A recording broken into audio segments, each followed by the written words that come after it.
for the first question, I'm going to ask you guys to mute yourself if you're not the one speaking, just so that the video doesn't flip over to one or the other. So, Mark, we'll start with you first. And I'll just say, like we just spoke about on the phone, Fraternal Order of Police president says that the frequency of encounters with auditors has increased since City Council rescinded the order that they, previously put into place. What is your stance, and what are your thoughts on that? Well, the frequency of the auditing is basically done by all the arrests that they're making, and at city court, people are watching all this, and they're coming to Tucson.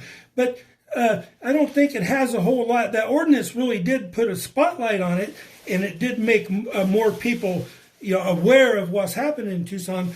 But the actual thing is they're arresting auditors like they did on April 21st when they arrested 3 auditors at the same time of Mr. Carlos Ingram Lopez was being killed. So that's one of the problems is they keep arresting people with cameras. So when you come up on a scene, they don't ask you to step back or nothing. A lot of times they just start attacking, shining the light on your camera to keep you from filming, and which violates their own 2,200 constitutional rules in their book that says you can't ask them to stop filming, and you can't ask them to step back where you can't see. If they try to put you in a place where you can't see or hear what's going on, and we're there just to document. I don't think, I only speak for myself. I'm only one. I can't control anyone else or what they do and how they operate. Just like we don't work under one organization like the police do. So that's one of my main things is they have to stop violating their own orders, their own constitutional and general orders, and then none of this would be happening, And some of them getting arrested right at city court. When they come to court, they give them a court date. On the 21st of April, Val got a court date to go, and when he went to court, they arrested him. Right when he walked up there, they arrested him. So you can't even go to court and fight this because they arrest you at court. At 2 o'clock today, we're going to be at court. And last time we was there with Patrick Gonzalez, he got arrested. Stop and arrest warrant when he goes to court. He gets inside where he can't have no support. They don't let nobody go in there because of the COVID, and then they violate rights. That's what they're doing at city court, and it's going to happen today at 2 o'clock again. So also mention how they put crime scene tape up to keep you guys far away. Yeah, and they also set up crime team tape on traffic stops when normally you wouldn't. They put up tape just to back us way up down the street. And they've been doing a lot of tricks like that with us. Why do you think they're putting up traffic, or police tape for something like that? On just like a traffic stop, they're doing it just to keep the cameras back.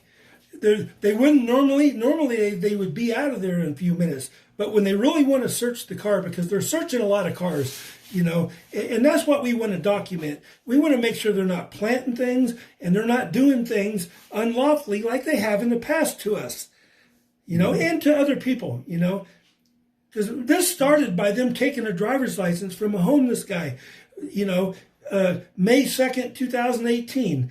And this is all going to be come out, it's all coming out in the lawsuit we got going, and Slinky's involved in that too. Vernon Peltz on the other line. Okay. Vernon, I've struggled to get a picture. I almost lost it for a while. I can't seem to do it and keep this going. But I don't think Mark actually answered your question. I think what you said was the officers, the police, the police department is talking to city council saying that the frequency has increased. Fraternal Order of Police, so I think it's important in this conversation that we know it's not TPD directly. Okay, but the Fraternal Order of Police say the frequency of this auditing has increased. Well, what is auditing? It is citizens using their cameras to watch what the police are doing. There may be other reasons for an increase other than the fact that it's connected to them rescinding that order. I think the fact that we've seen so many videos of police abusing people that were taken by citizens. Where we would know about any of these, the officers with their foot on the neck? That was taken by a guy videoing what was happening. And I think that has led other citizens to say, hey, you know what? I'm gonna take videos. I think we should. We should hold our police accountable. All the camera is doing is recording what's happening. That's it. Now, I asked the Fraternal Order of Police and the City Council, what is the harm if they are increasing? What is the harm?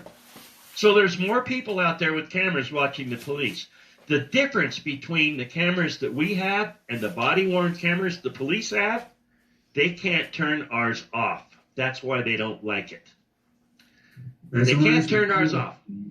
Is they say that they're not opposed to filming or even the profanity, but they say officers still need to be able to do their job. So in essence, they're claiming that when you guys are out there, you're preventing them from doing their jobs. What is your response to that? Me? Yeah. My response to that? Okay. Well, my response to that is, first of all, that's kind of hogwash, but they don't tell you how they're preventing them. Did they say, well, yeah, that they're getting in between me and the person I'm trying to write a ticket to? Well, that would be maybe, but that's not what they're doing. They're putting up tape to keep us standing, more than 20 feet away so that we can be really close enough to see what's happening. Now, how is standing there with a camera in your hand preventing them from doing their job? It does not. It absolutely does not. And the auditors that I've been with and the places I've been, we don't interfere with what's happening. We're standing, 4, 5, 6 feet away with a phone, documenting what's happening. How does that prevent them from doing what they're doing? It prevents them from doing things they shouldn't be doing. That's what it does. And that's all it does. And then, I'll just let you guys pick whoever wants to answer this next one. But they also say that the president of this organization stated that auditors are escalating encounters with officers in order to gain YouTube views. What's your response to that? Well, my response to that is, again, the auditors that I've been with, we're not escalating. We're not doing anything different than we've been doing all along. And it's the fact of the matter is there are people out there who are interested in watching auditing on YouTube. They want, so there's an audience. That's all you've said to me is there's an audience for people who also want to see what the police are doing. That makes us like a news reporter. That's like saying, well, hey, there's an audience for news reporting out there. And so, what do you say to that? I mean, does that mean that you're causing more, encounters with police so that Channel 4 can get news? No, that's backwards. Channel 4 is just, television. News people are out there gathering news by recording what's happening. They're not causing anything. See, they're acting like this simple, a guy standing on the corner watching what's happening and sending it out to YouTube or live. Actually, that most of them prefer, as I understand it, to do it live. With their cameras can go live. They put them on, and all of their followers are watching with them right then on how many ever they have. And so that only says that there's a lot of citizens out there who are also interested in knowing what the police are doing and think we should hold them accountable. But that doesn't mean that that's inciting the police to do anything different or interfering with their job. Like I say, the fact of the matter is, none of the things that you've seen in the press recently in the Black Lives Matters movement, the guy that was taken out of the car with the 3 officers standing around him, knee on his head, wouldn't know about that if it wasn't for some guy standing by that car with his cell phone on. We wouldn't even know about it. It wouldn't be happening. Those abuses would still be going on. Like Mark said, this is happening since Rodney King, the first time. We wouldn't know about Rodney King if there wouldn't have been somebody standing there with a video on a cell phone going, hey, stop doing that. all of them. The guy in the park with the lady who said, I'm going to call the police and say I'm assaulted by a black man. Thank God he had a phone. None of the things, and that's just private people. But that doesn't even touch upon, we have a First Amendment right in this country to freedom of speech and to know what's going on and to record whatever is happening in public, whether it's the police, whether it's your neighbor, and the police, their whole thing is they're giving you reasons that they say, it interferes with our job. No, it interferes with your ability to do things you shouldn't be doing. But they want to say it interferes with their job. In all these scenes, what you have is a couple of guys standing there with their calendars. Some of them have shouted things at the police like, hey, what are you doing? But not all of them. A lot of the auditors are just that. They're standing there with the camera, making the police accountable for what they're doing. And they're not preventing anything. We're not doing any more auditing than we have been doing right along. We don't, it's not like we have nothing else to do with this. Well, I have devote as much time as we can. Mark devotes a lot of time. Yeah, and remember, before we move on, Mark, real quick, Vernon, can you give me your first and last name and how you would like to be titled? Vernon Peltz, Vernon, Peltz, Peltz. That's fine. And I don't have a title. I'm just Vernon Peltz. My friends call me Slinky, like Mark said. But I probably have to put something in there. So how about Tucson Police Auditor? Would that work for you? Or private citizen? One of those. I am a defender of the First Amendment. I'm an advocate for the First Amendment who thinks that cameras will hold police accountable. I don't know if you want to call that auditing, if you want to call it a lot of times I just go as a witness for the people who are auditing. I got involved in this just to be a witness for what would happen to auditors, what the police do to auditors. I didn't even have a camera. So I'm just a defender of the First Amendment right for the people to know. I consider myself a citizen reporter, okay, a citizen, a press person. We show what's happening out there on the street with the police, and there's a bunch of people out there on YouTube and stuff that want to see that and want to know what's happening. That's what I think we are. We're just reporters, but not with, Fox News or anything. We're just citizen reporters. Let's call me that, citizen reporter. Right. And Mark, what about you for your title? Yeah, and you can just. I really don't call myself an auditor either. But a police accountability activist, that's probably because before YouTube came on, since 1993, I was doing this. When I found that the camera is just a very good tool to show exactly what they're doing, and this started up like I said at city court. And I'm going to be doing a lot more frequent auditing now and let the Fraternal Order of Police know it's going to really tick up. Yes, because I have to do 100 hours of community service, and I am doing it auditing, holding the police accountable. There's no better community service than putting the camera on the police when they're interacting with the public. And I recommend everybody do that. Anytime you see a traffic stop and record the police. Walk up to it, stop and park. If you're on a bike, stop and put your camera on them, because there shouldn't be just auditors doing it. It should be everybody. Everybody's responsible for keeping the police accountable. And I don't see why on earth, if you're standing back, sometimes we're standing back 50 feet and they walk up to us. I've never been as close as what he's saying, 5 to 6 feet. I stand way back. I stand back. I try to get close enough when something's happening and it's a verbal thing to get what they're saying, because that's a lot of the things that happen. Police abuse these people verbally, and we want to get that on camera. And if they would just stop and look, because right now we've been going live a lot, but we're out there a lot not being live because we don't want them. We don't really want them when they see the camera there. They're usually going to act better. But when they don't, just think of what they would do if the camera wasn't there, And that's just one of the things I want to get out, is that everybody's responsibility is to put your camera on the police. And we wouldn't be having people, getting their arms ripped out of socket like me in city court, and if you watch the video that I sent you yesterday, I sent your staff that was talking to me, and I asked them to watch it, and watch how they turn the video off. They turn it off and they turn the audio off. When they're going to do something to you, that's when they turn the audio off and they turn away.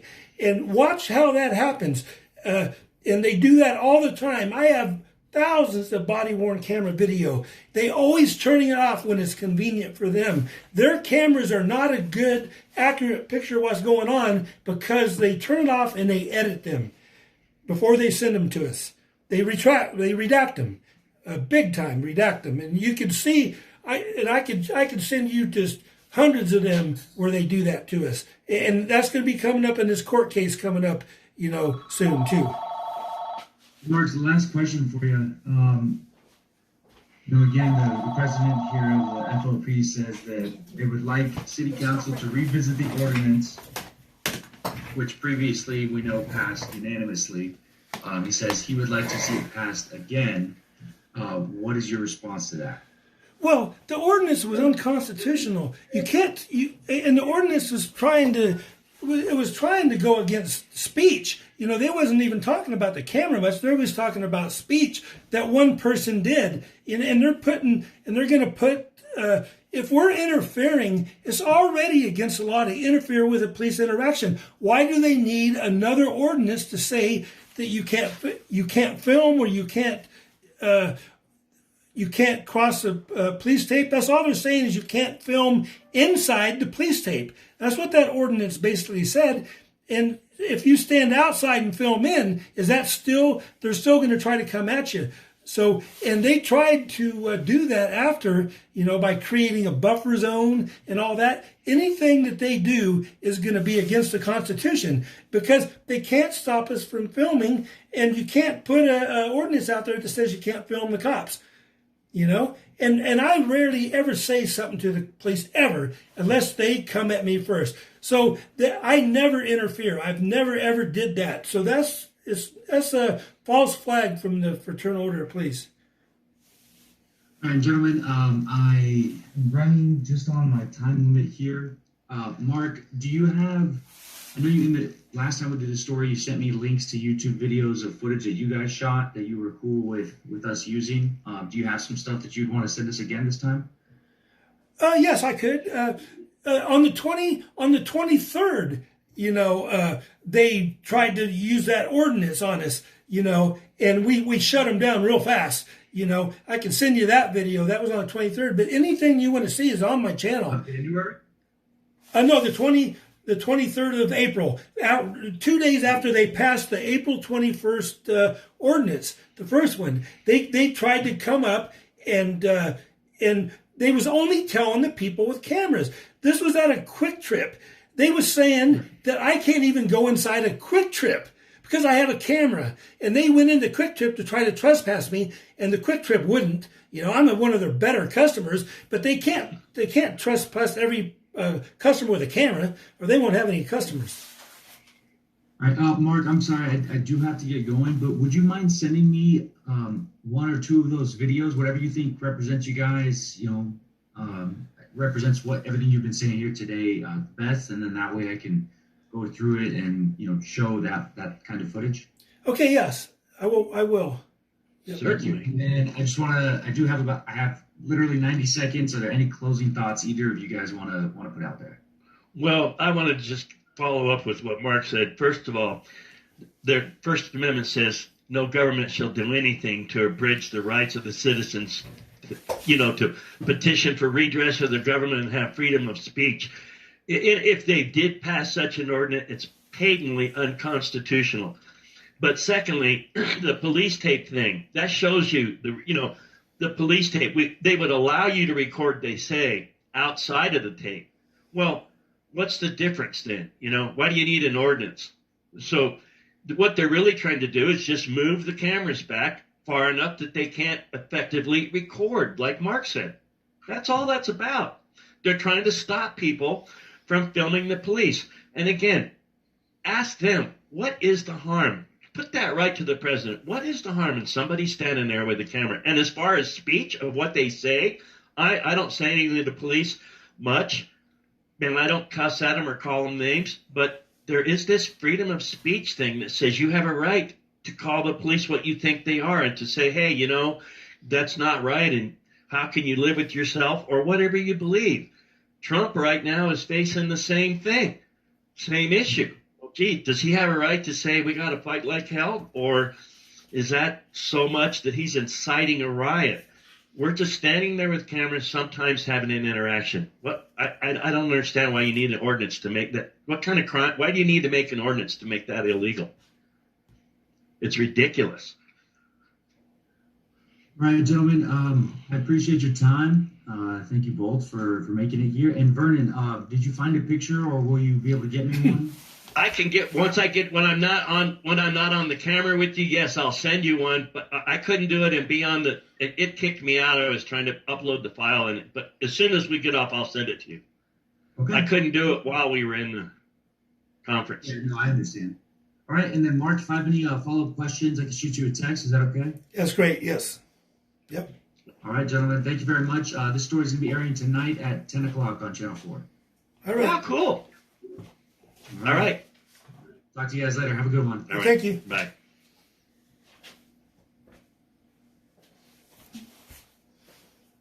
All right. Just exit out of that to make sure it's. Yes, they don't know what a